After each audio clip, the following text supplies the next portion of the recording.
Sa parure fait des siennes. On appelle ça des ventelles, ces pièces métalliques qui recouvrent la médiathèque d'Angoulême. Elles sont fixées avec deux parties, une partie haute et une partie basse, qui se sont désolidarisées sur certaines ventelles. Donc on a lancé une expertise sur l'ensemble du bâtiment pour les faire reprendre. Et en attendant, on a effectué quelques réparations provisoires de façon à assurer la sécurité du public et du bâtiment. parce que ça risque de tomber. Non, aucun risque. On applique le principe de précaution. 3 ans après son ouverture, les services de l'agglomération ont constaté des problèmes de fixation. Rien d'alarmant, mais quelques aménagements seront nécessaires. On va mettre en place des passages protégés pour assurer la sécurité du public pendant le festival.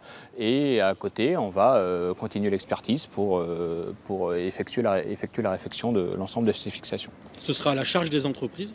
Bien sûr. Normalement, tout devrait être pris en charge par les assurances, donc pas de coûts supplémentaires pour l'agglo. Et puis le festival de la BD avance à grands pas. La médiathèque va accueillir une exposition exceptionnelle sur Batman.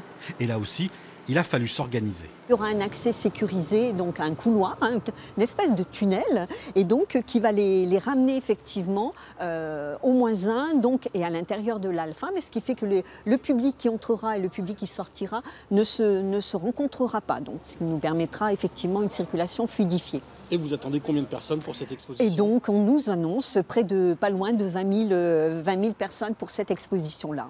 Depuis son ouverture, la médiathèque accueille près de 190 000 visiteurs par an. Les travaux de consolidation devraient débuter dans les prochains mois.